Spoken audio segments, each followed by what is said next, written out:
One बगिया ऐसी उलझी, फूलोगे कम, कांटे ज्यादा, सिमटा जीवन, डूबी सांसें, आना है तो अब भी आजा और निकल एक नवीन यात्रा पर। कब तक पड़े रहोगे, कब तक लगे रहोगे, कब तक श्रम जारी रहेगा। कभी तो श्रम को छोड़ो, कभी तो चैतन्य में विश्राम करो। एक सूफी कहानी है। एक फकीर सत्य को खोजने निकला अपने ही गांव के बाहर। जो पहला ही संत से मिला, एक वृक्ष के नीचे बैठे, उससे पूछा कि मैं सद्गुरु को खोजने निकला हूँ, आप बताएं कि सद्गुरु के लक्षण क्या है। उस फकीर ने लक्षण बता दिए। लक्षण बड़े सरल थे। उसने कहा, ऐसे ऐसे वृक्ष के नीचे बैठा मिले, इस आसन में बैठा हो, ऐसी ऐसी मुद्रा हो, बस समझ लेना कि यही सद्गुरु है। चला खोजने साधक। कहते हैं 3 साल बीत गए। 3 साल बीत गए। सारी पृथ्वी पर चक्कर मार चुका, बहुत जगह गया, लेकिन सद्गुरु न मिला। बहुत मिले मगर कोई सद्गुरु न था, कोई सद्गुरु न था। थका मांदा अपने गांव वापस लौट रहा था तो हैरान हो गया, भरोसा न आया। वह बूढ़ा आदमी बैठा था उसी वृक्ष के नीचे।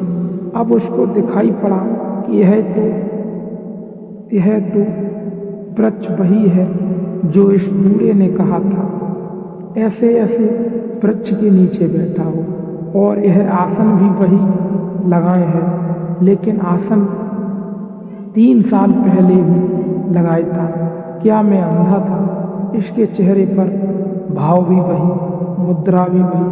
वह उसके चरणों में गिर पड़ा, कहा कि आपने पहले ही मुझे क्यों न कहा? 30 साल मुझे भटकाया, क्यों? यह क्यों न कहा कि मैं ही सद्गुरु हूँ? उस बूढ़े ने कहा, मैंने तो कहा था, लेकिन तुम तब सुनने को तैयार न थे। तुम बिना भटके घर भी नहीं आ सकते। अपने घर आने के लिए भी तुम्हें 1000 घरों पर दस्तक मारनी पड़ेगी, तभी तुम पाओगे। कह तो दिया था, मैंने सब बता दिया था कि ऐसे ऐसे वृक्ष के नीचे यही वृक्ष की व्याख्या कर रहा था, यही मुद्रित में बैठा था, लेकिन तुम भागे भागे थे। तुम ठीक से सुन न सके, तुम जल्दी में थे। तुम कहीं खोजने जा रहे थे। खोज बड़ी महत्वपूर्ण थी, सत्य महत्वपूर्ण नहीं था तुम्हें, लेकिन आ गए तुम। मैं थका जा रहा था तुम्हारे लिए बैठा बैठा इसी मुद्रा में। 30 साल तुम तो भटक रहे थे। मेरी तो सोचो इसी झाड़ के नीचे बैठा कि किस दिन तुम आओगी, तो कहीं ऐसा न हो कि तब तक मैं विदा हो जाऊं। तुम्हारे लिए रुक गया था, आ गए तुम। 30 साल तुम्हें भटकना पड़ा अपने कारण। सद्गुरु मौजूद था। बहुत बार जीवन में ऐसा होता है, जो पास है वह दिखाई नहीं पड़ता, जो दूर है वह आकर्षक मालूम होता है। दूर के ढोल सुहावने मालूम होते हैं, दूर खींचते हैं सपने हमें। अष्टावक्र कहते हैं कि तुम ही हो वही जिसकी तुम खोज कर रहे हो। यह बात बहुत समझने लायक है। यह बात यदि हृदय में उतर गई तो क्रांति घटित हो सकती है। अष्टावक्र कहते हैं, तुम ही हो वही जिसकी तुम खोज कर रहे हो, और अभी और यही तुम वही हो। अभी और यही तुम वही हो।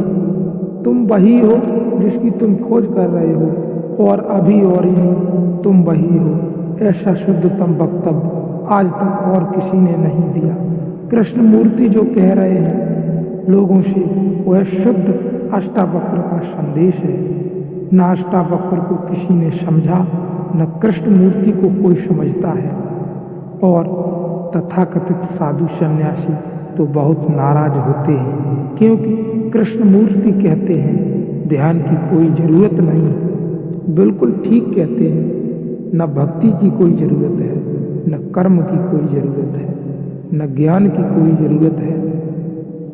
साधारण साधु संत बड़े विचलित हो जाते हैं, कुछ भी ज़रूरत नहीं। भटका दोगे लोगों को, भटका दोगे तो थे साधु संत रहे हैं, तो ऐसे भी साधु संत हैं। कृष्ण मूर्ति तो सीधा अष्टावक्र का संदेश ही दे रहे हैं। वे इतना ही कह रहे हैं कि कुछ ज़रूरत नहीं, क्योंकि ज़रूरत तो तब होती है जब तुमने खोया होता है। जरा झटकारो धूल उठाओ, ठंडे पानी के छींटे आंखों पर मारो, और क्या करना तो अष्टावक्र के दर्शन में तो साक्षी और ध्यान एक ही है, क्योंकि मंजिल और मार्ग एक ही है। लेकिन और सभी मार्गों और प्रणालियों में ध्यान विधि साक्षी उसका अंतिम फल है, और सभी प्रणालियों और मार्ग में विधि ध्यान है, साक्षी उसका अंतिम फल है। लेकिन अष्टावक्र का सिद्धांत बड़ा सहज योग है। उनका साक्षी होना ही सिद्धांत है। तुम अभी साक्षी हो ही, अब कहाँ ढूंढ रहे हो? बस खोलो आंखों को, थोड़ा सा आंखों पर पानी मारो, खोलो आंखों को, जागो और देखो। सिर्फ और सिर्फ देखना है। आंखें खोलो और जागो, देखो तुम वही हो जिसकी तुम तलाश कर रहे हो। वह मौजूद है जिसे तुम बाहर खोज रहे हो।